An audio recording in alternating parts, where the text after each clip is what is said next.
Ini adalah Oppo A92 dan saya boleh katakan yang telefon ini adalah telefon yang terbaik untuk anda tonton Netflix pada harga sekitarnya ni.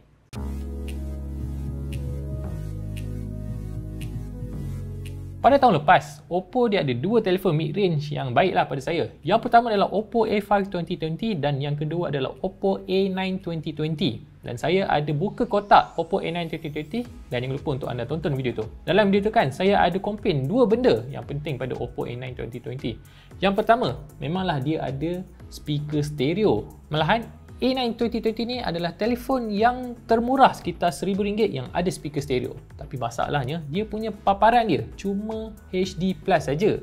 Cuba bayangkan, speaker stereo dengan HD Plus screen memang tak padan lah. Komplain yang kedua, dia ada bateri 5000 mAh tapi tak ada pengecasan pantas. Cuba anda bayangkan juga, untuk isi bateri 5000 mAh tanpa pengecasan pantas tentu mengambil masa lebih daripada 2 jam. Dan untuk tahu ini, mereka ada Oppo A92. Untuk telefon ni kan, dia mewarisi semua yang ada pada A9 2020 dan dia dah selesaikan komplain-komplain pada A9 2020. Jadi, Oppo A92 kan, dia ada semua ciri-ciri A9 2020 dan dia ada Full HD Plus punya screen, dia ada speaker stereo dan pengecasan pantas. Baiklah, tanpa kita membuang masa lagi, kita tengok apa yang ada dalam kotak Oppo A92 ni.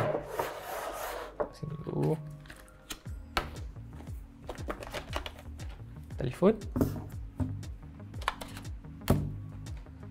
Dalam saya nampak ada 3 benda. Yang pertama, pengecasan blok. Pengecasan ni 9V 2A iaitu 18 watt. Okey lah untuk 5000 mAh, 18 watt, sejam setengah boleh dapat ni. Kemudian anda juga dapat kabel USB-C.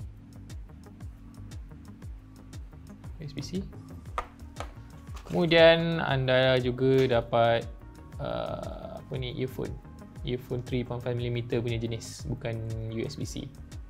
3 benda ni. Ada juga casing duduk sinar, mudah lentur, bersama-sama dengan beberapa keping kertas documentation dan SIM ejector. Kita simpan benda ni. Ini Oppo A92. Kita buka dia punya kertas dia, kertas pula pembalut. Kita turn on. Saya nak tunjuk pada anda dia punya boot screen dia, splash screen.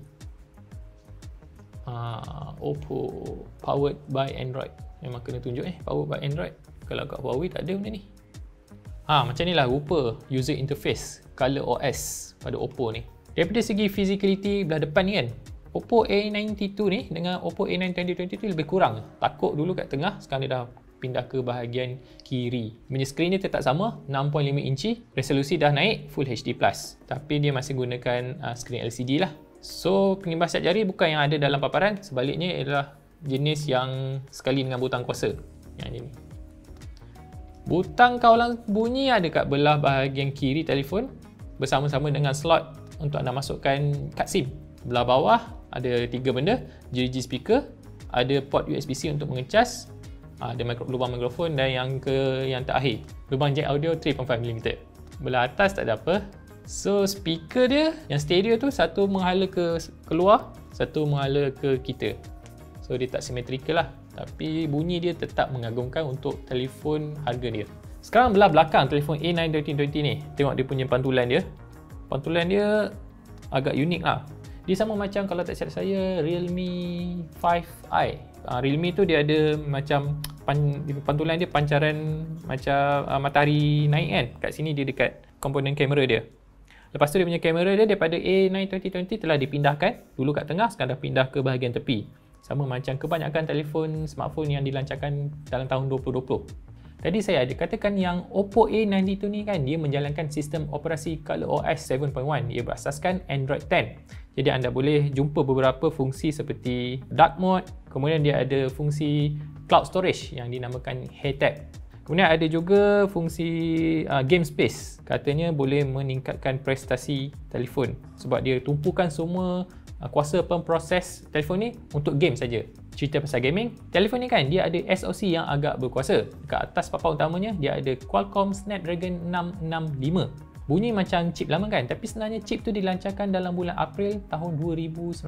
Jadi agak barulah. Bersama-sama dengan SoC tu, dia ada RAM sebesar 8GB dan storan sebesar 128GB. Agak okey lah saya katakan untuk gaming. Kemudian saya nak tunjukkan kepada anda dia punya stereo speaker. Bunyinya mestilah lebih kurang macam A93020, tapi saya nak tunjukkan juga kepada anda.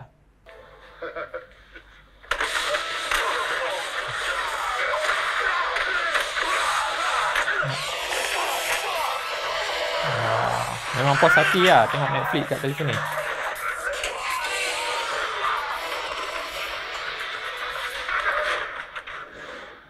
Okey, dah. Tak ada belanja banyak sangat. Tadi dah dengar dia punya speaker dia. Sekarang nak tunjukkan kepada anda dia punya kamera. Tapi sebelum tu, dia punya kamera dia. Belakang ada 4 buah kamera. Kamera yang paling kuasa adalah kamera 48MP. Kamera kedua 8MP untuk ultra lebar. Dan dia juga ada 2 kamera 2MP. Belah depan telefon ni ada kamera 16MP untuk anda ambil gambar selfie. Kan saya nak tunjukkan kepada anda dia punya kualiti gambar. Biasa saya akan ambil model dan lancarkan dia punya aplikasi kamera. Jadi macam inilah dia punya user interface. Basic color OS, tak ada apa-apa yang menarik. Kita mulakan dengan mode foto. Paling jauh zoom dia boleh pergi sehingga 5 kali digital. Kemudian pergi ke belakang 2 kali, 1 kali, dan ultra lebar. Can see you. Okey. Lepas tu kita boleh zoom lagi. Boleh sampai 10 kali. Ini zoom digital habis lah. Memang pecah lah. Lepas tu gambar selfie pula. Gambar selfie. Selfie portrait. So, jom kita review gambar. Kita mulakan dengan selfie. Selfie dia ada post processing kan sikit. Ada nampak macam ada sharpening. Tajam sikit muka saya, ke edge dia, kulit muka pun nampak pelik. Lepas tu bila kita ambil portrait, dia ada beautify sikit. Kulit jadi putih. Lepas tu dia ada asingkan subjek daripada latar. Dia punya pengesanan latar dia agak baik. Tak ada masalah. Walaupun satu kamera 16MP saja. Kita pergi kepada kamera belakang. Start dengan yang boleh zoom. Ni 5 kali. 5 kali ni memang zoom digital lah sebab kamera 8MP tadi ultra lebar. Tapi sebab dia ada kamera 48, dia boleh crop masuk. Jadi pecah dia tak adalah sangat. Ke belakang sikit, ini 2MP. Semakin baik kualiti gambar dia. Ini 1. Ini yang terbaik lah sebab dia gunakan sepenuhnya sensor 48MP. Kemudian 8MP luas. Wide angle punya kamera. Pecah sikit sebab 8MP dan ia tidaklah menghairankan. Okay, sekarang saya tunjukkan kepada anda dia punya keupayaan untuk rakam video. Dekat setting anda boleh pergi sekurang-kurangnya 720p pada kadar 30 frame per saat. Dia boleh. Yang kedua adalah Full HD. Tapi masalahnya kan untuk 720p dengan 1080p dia punya frame rate sama je. Patutnya 720 ni bagilah tinggi sikit, 60 frame ke. Bolehlah buat slow mo. Oh, tapi dia memang ada fungsi slow mo lah, mode lain. Tak ada apa yang menarik sangat. Foto, portrait mode, night mode. Kita pergi kamera. Oh itu kamera selfie. Kita tengok video untuk kamera belakang pula. Baru betul 4K. Boleh pergi 4K 30 frame per saat. 720 pun 30 frame per saat. 1080 pun 30 frame per saat. Tapi okey lah daripada tak ada langsung kan. Ada juga night mode. Nanti saya tunjukkan kepada anda dia punya gambar. Jadi anda boleh tengok sampel-sampel gambar yang saya telah ambil menggunakan Oppo A92.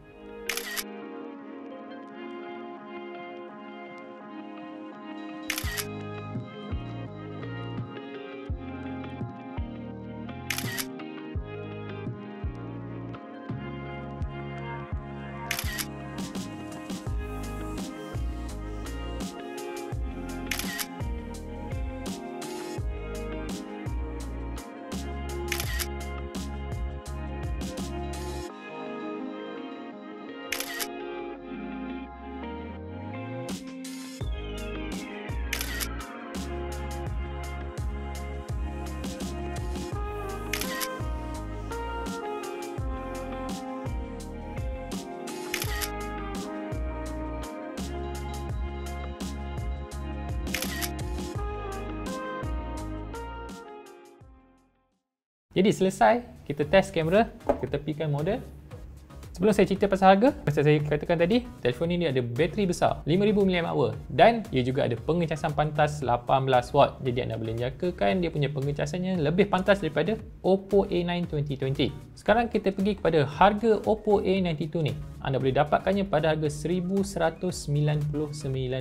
Telefon apa lagi yang ada harga sekitar tu? Saya boleh nampak yang ada Galaxy A51. Harga dia sedikit mahal, RM1,299. Tapi anda dapat pengalaman menggunakan Samsung Pay. Dia ada bateri besar, dia punya spek pun agak okey. Kemudian dia punya skrin dia OLED, lebih cantik daripada telefon ni. Kemudian anda ada Redmi Note 9 Pro. Walaupun harganya lebih murah iaitu RM1,099. Anda dapat kurang RAM 6GB saja, tapi storan dia sama 128GB. Tapi dia punya SoC-nya lebih baik sebab dia gunakan Snapdragon 700 series. Tapi kalau anda yang gilakan skrin dengan refresh rate tinggi iaitu 90Hz, anda boleh pergi kepada Realme 6 Pro. Harganya memang sedikit mahal, RM1,399, tapi anda dapat telefon besar, bateri besar yang ada pengecasan SuperVOOC, kemudian macam saya katakan tadi, skrin refresh rate 90Hz, dan SoC je lebih baik.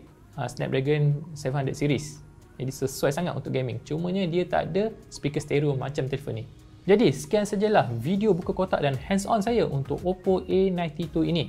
Macam biasa, kalau anda sukakan video ni, share lah dengan kawan-kawan anda. Dan jangan lupa juga untuk ikuti Soy Teacher BM. Selain di YouTube, kita juga ada di Facebook, Instagram dan juga di Twitter. Sehingga bertemu lagi dalam video saya yang seterusnya. Bye!